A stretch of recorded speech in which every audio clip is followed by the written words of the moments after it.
Welcome guys. सो exam आप लोगों का बहुत अच्छे से ख़त्म हो गया। कुछ चीज़ें अच्छी थी, कुछ चीज़ें वैसी नहीं थी जैसा कि एक्सपेक्टेड रहा, बट ये हर एग्ज़ाम के साथ ऐसा ही है। तो आज हम लोग थोड़ा सा शॉर्ट में एनालिसिस करेंगे और जीके क्वेश्चंस में कुछ लोगों को कुछ क्वेश्चंस पे इशू है वो भी देख लेंगे और सारे क्वेश्चंस को हम लोग मेरे पास कुछ ऑप्शंस भी हैं तो आपको और क्लियरली याद आ जाएगा कि आपने क्या मार्क किया था अगर आपको सही से याद नहीं है, रिकॉल नहीं कर पा रहे हो। ठीक है, तो क्विकली पहले एनालिसिस कर लेते हैं, शॉर्ट एनालिसिस। तो जीके से तो मैं बहुत ही ज़्यादा खुश हूँ क्योंकि जो हमारा कंटेंट था उससे बहुत क्वेश्चंस आए हैं। मैं दिखा भी दूंगा अभी आगे कि कितने क्वेश्चंस लगभग हमारे कंटेंट से आए हैं। लगभग एटलीस्ट 30 क्वेश्चंस तो हैं। ठीक है, और बहुत ही इजी और बहुत ही डायरेक्ट हैं। ऐसा भी नहीं था कि आपको बहुत ज़्यादा डीप डाइव करके कंटेंट पढ़ना पड़ेगा, उतना रिक्वायरमेंट ही नहीं होती है। अब this I have been saying this completely for many times preparation के दौरान। एनीवे, तो जीके ओवरऑल ईजी रहा क्योंकि जितने भी क्वेश्चंस थे थोड़ा एक्सपेक्टेड लाइंस पे थे, तो इजी ही रहा जीके। मैथ्स में कुछ लोग कहते हैं या लोग कह रहे हैं स्टूडेंट्स, या देखा भी है मैंने पेपर, तो मैथ्स में जैसा एक्सपेक्टेड था वैसा नहीं था। ठीक है, बट कितने क्वेश्चंस टफ थे?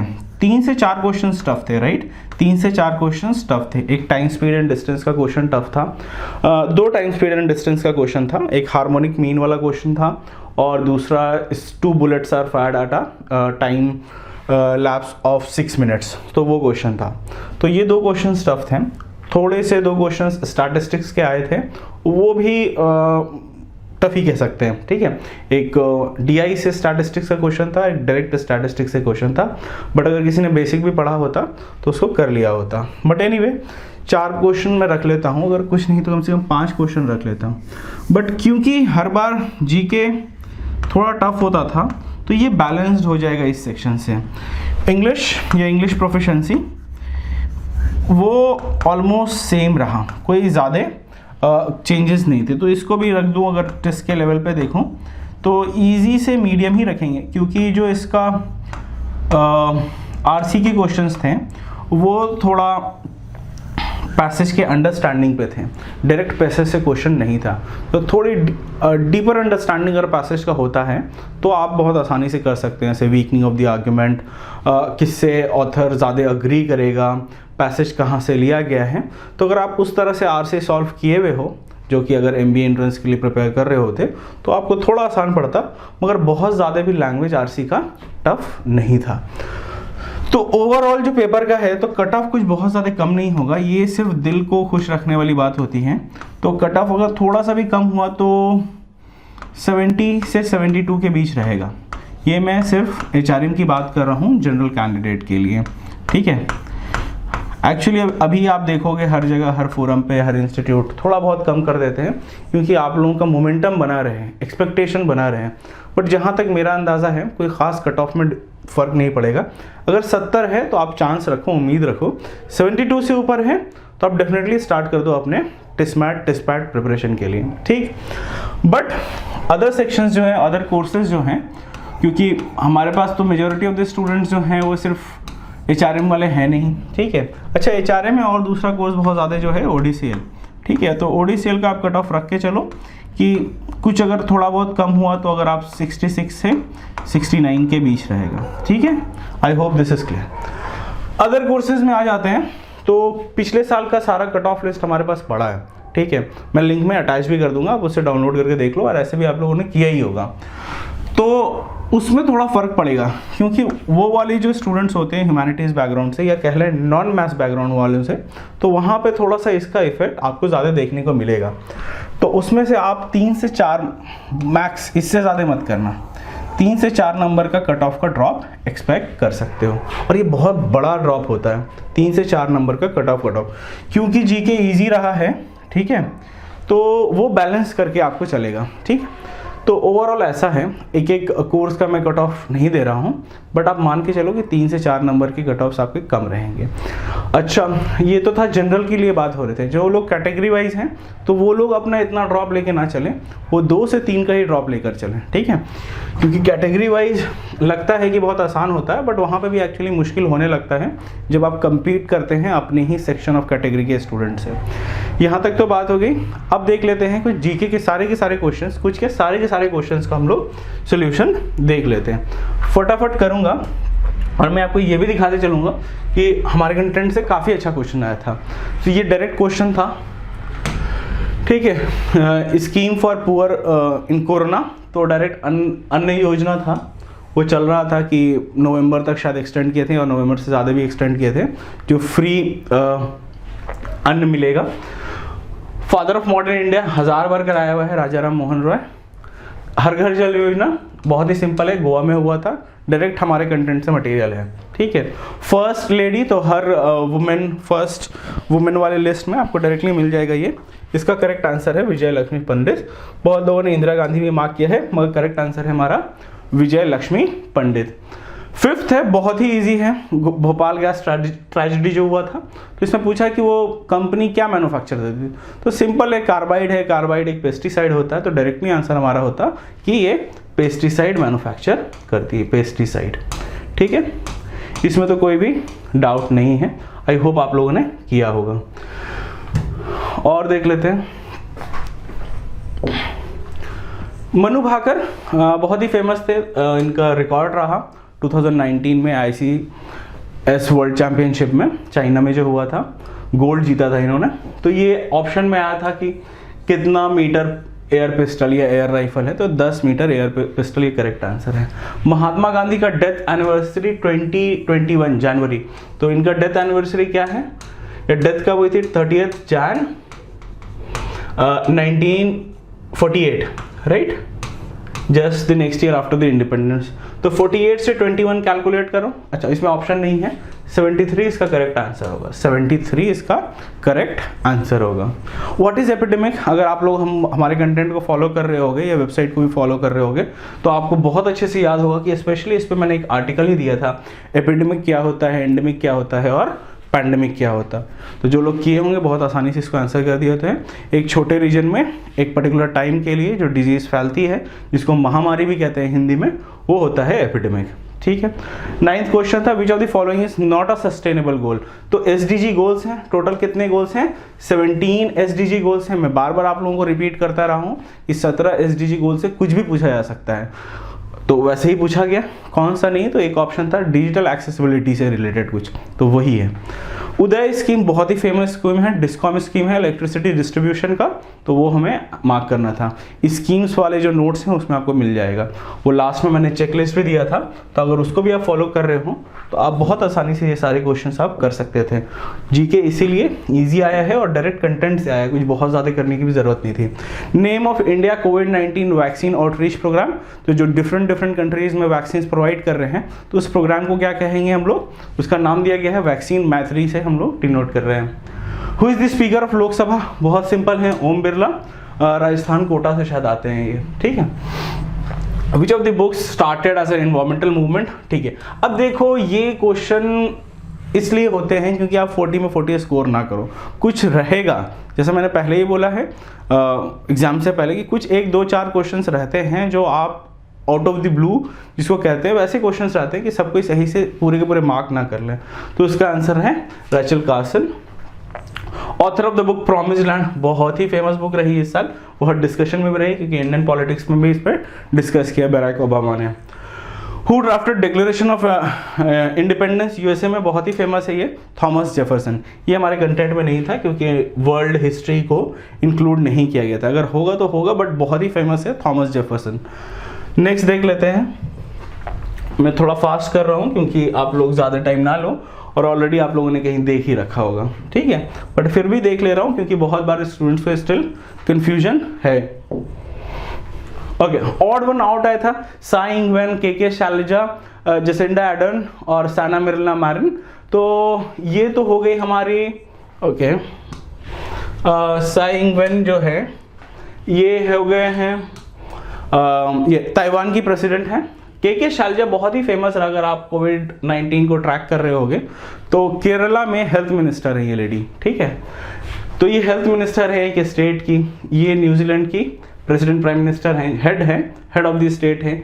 ये फिनिश है फिनलैंड, ठीक है, ये फिनलैंड की, फिनलैंड देख लेना, हो सकता है मैं गलत हो रहा हूँ, वहाँ की हेड है ये, बट करेक्ट आंसर क्या होगा, के शैलजा। ग्रीन हाउस गैसेस, इस पे एक पूरा का पूरा आर्टिकल है, वो लास्ट में मैंने आपको जो चेकलिस्ट था उसमें भी दिया था। तो ग्रीन हाउस गैसेस जो हीट है वो किस लेयर ऑफ एटमॉस्फेयर से में ट्रैप करता है हीट को, तो इसका करेक्ट आंसर होगा हमारा ट्रोपोस्फेयर। इसका करेक्ट आंसर होगा ट्रोपोस्फेयर। दूसरा क्या, सॉल्ट लॉ, बड़ा फेमस है ये। डांडी मार्च जो हुआ था 24 दिन का डांडी मार्च था। कभी कभी नंबर ऑफ डेज भी पूछ लेते हैं डांडी मार्च में, ठीक है। तो 24 दिन का डांडी मार्च हुआ था, शायद मार्च से अप्रैल तक का। तो यहीं से स्टार्ट हुआ था सिविल डिसोबीडियंस मूवमेंट। तो बहुत बार कंटेंट में भी दिया हुआ था आपको, बहुत डायरेक्ट इजी क्वेश्चन था। अनुराधा पाल, ये भी डायरेक्ट क्वेश्चन कंटेंट से हैं। ये फेमस तबला प्लेयर हैं जो वेस्ट में नए तबला जॉनर को इंट्रोड्यूस कर रही हैं। तो अनुराधा पाल। 20th है India official entry to Oscar. इसमें लोगों को थोड़ा सा दिक्कत रही है, या किसी ने गली बॉय मार रहा है, कोई जलीकट्टू बता रहा है। करेक्ट आंसर हमारा जलीकट्टू ही है। और ये क्वेश्चन एक रिपीटेड सॉर्ट ऑफ क्वेश्चन है, क्योंकि टेस्ट में 2 बार पूछा जा चुका है सिमिलर लाइन पे, बस ईयर चेंज हो गया। तो ये भी एक्सपेक्टेड था, ये भी कराया हुआ था, तो ये भी हमारे कंटेंट से ही था डायरेक्ट, ठीक है। तो और क्वेश्चन देख लेते हैं, ठीक है। एयर इंडिया प्लेन जो पोल से ले गए थे, नॉर्थ पोल से क्रॉस हुआ है, वो है किसने किया, ये जनवरी में है, जोया अग्रवाल। जोया अग्रवाल ये करेक्ट आंसर है। निवेदिता भासिन थी, सारा अमीर थी, आरोही पंडित। तो आंसर है जोया अग्रवाल का। Which country produces it's electricity from renewable resources, 100% electricity from renewable resources. तो उसका आंसर है आइसलैंड, ठीक है। इसका आंसर है आइसलैंड। ऐसे भी आपको देख के मार्क कर देना चाहिए था। रेसलर रिसीव्ड राजीव गांधी खेल रत्न अवार्ड। तो 4 से 5 लोगों को राजीव गांधी खेल रत्न अवार्ड मिला है। तो ये विनेश फोगाट है, उनको मिला है, विनेश फोगाट, ठीक है। फर्स्ट साहित्य अकादमी अवार्ड फॉर इंग्लिश लिटरेचर, ये RK नारायण है, ठीक है। ये हमारे कंटेंट में नहीं था, बट कुछ क्वेश्चंस को तो लेके चलना। आप 100% कोई भी मटेरियल से पढ़ोगे आप जीके, 100% नहीं आ सकता है, ठीक है। सेकेंड लार्जेस्ट ओशन बहुत सिंपल है, डायरेक्ट हमारे कंटेंट में मिल जाएगा। ऐसे कि बेसिक नॉलेज में सबसे बड़ा ओशन है पैसिफिक ओशन, फिर है आंसर अटलांटिक ओशन का, फिर अंटार्कटिक ओशन, फिर है आर्कटिक ओशन। एनीवे, तो थोड़ा फास्ट जा रहा हूँ क्योंकि आप लोगों का ज़्यादा टाइम कंज्यूम ना करूँ। डोडा बेट्टा पीक डायरेक्ट क्वेश्चन किया हुआ है, और आई होप कि ये हम लोगों ने मॉक में भी ये डायरेक्ट क्वेश्चन था। ये नीलगिरी हिल्स है तमिलनाडु में, तो यहाँ है Doddabetta peak. Sample what is tested by serum institute, जो इंडिया के ICMR से परमिशन लेके टेस्ट हुआ था, इसका है ब्लड सैंपल, ठीक है। ब्लड सैंपल इसका करेक्ट आंसर है। ये भी थोड़ा आउट ऑफ ब्लू था। What is theme of economic survey, अभी 2021 जैन 2021 का जो करंट अफेयर्स का नोट था उसमें था थीम ऑफ इकोनॉमिक सर्वे। ऐसे भी आप कोई अगर कैलकुलेटेड गेस करते कि थीम किस तरह से बनाया जाता है, तो भी आप इसके लिए मार्क कर सकते थे। तो ऑप्शन क्या था, saving lives and livelihoods, environment and development, policy reforms and saving Covid warriors. तो ये इकोनॉमिक पॉलिसी की बुक है कोविड के टाइम में, तो सबसे जस्ट और सबसे बढ़िया ऑप्शन यही था, सेविंग लाइफ्स एंड लाइवलीहुड। और ऑफ कोर्स ये था, आप जैसे अगर गेस मारते तो इसी हिसाब से आपको गेस मारना चाहिए था। हो सकता है आप लोगों में से बहुत सारे लोगों ने इस तरह से गेस मारा भी हो, ठीक है। Name of UN secretary general कौन है, ग्यूटरस है, ये Antonio Guterres. Which state has the maximum number of scheduled tribes in India. इस क्वेश्चन में लोगों को थोड़ा सा कंफ्यूजन है, तो मैं बता दे रहा हूँ क्योंकि याद मुझे भी नहीं है। अगर सिर्फ नंबर पूछा है तो आंसर होगा मध्य प्रदेश। अगर परसेंटेज पूछा था, परसेंटेज पूछा है, ठीक है, तो आंसर होगा मिजोरम, ठीक है।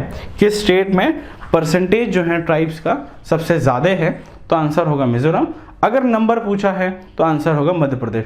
तो आप अपने हिसाब से या कमेंट में आप लोग बताओ कि एग्जैक्टली क्या पूछा है, तो लोगों को और क्लियर हो जाएगा, ठीक है। तो मेरे हिसाब से शायद परसेंटेज करके ही कुछ पूछा है। आप कमेंट में ज़रूर बता देना क्या एग्जैक्टली था, तो और भी लोगों को पता चल जाएगा, ठीक है। और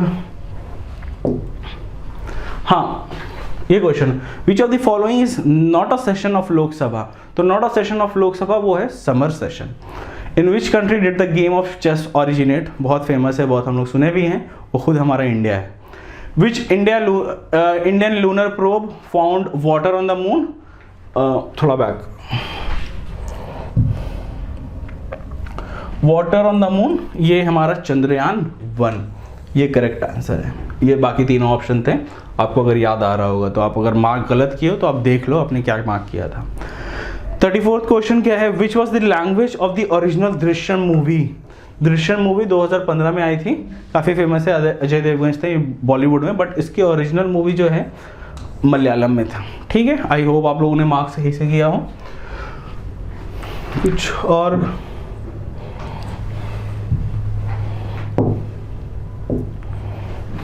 ठीक है, भितरकनिका नेशनल पार्क अभी मतलब जैसे ही एग्जाम से थोड़ा दिन पहले ही क्विज में भी किया है, कंटेंट में भी है, बहुत बार है, तो इसका करेक्ट आंसर क्या है, उड़ीसा। ठीक है, who won the Nobel prize, बहुत ही फेमस था, बहुत इजी क्वेश्चन था, वो है वर्ल्ड फूड प्रोग्राम। ठीक है, और ये सारे ऑप्शंस थे। 37 है, which Indian covid vaccine uses dead virus और inactive virus.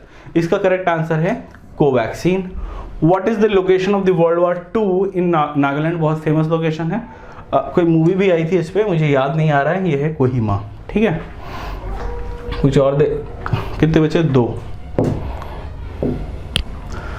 Last odd one out, अगर आप आर्ट एंड कल्चर का नोट पढ़े होगे तो हर पर्टिकुलर इंस्ट्रूमेंट के लिए उसके प्रोपोनेंट्स के नाम दिए हुए थे।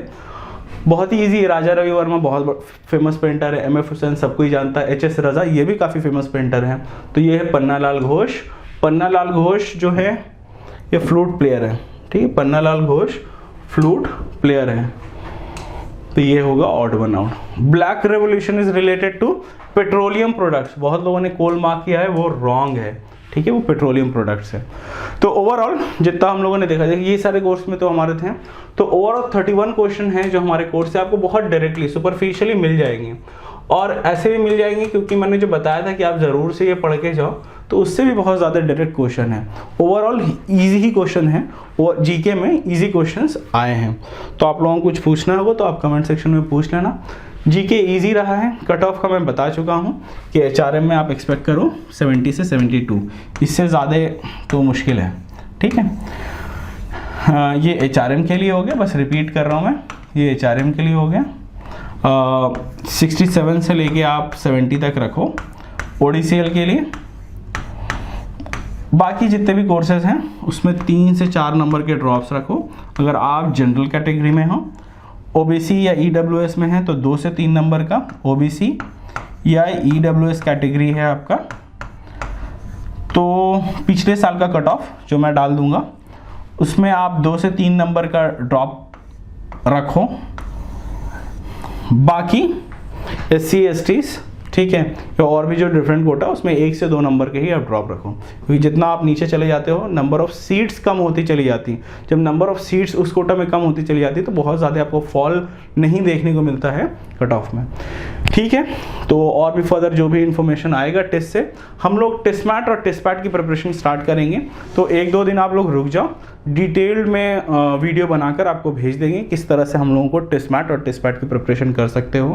अगर आपको कॉन्टैक्ट करना है, हमारे ग्रुप को भी ज्वाइन करना है, तो व्हाट्सएप लिंक दिया हुआ है। ठीक है।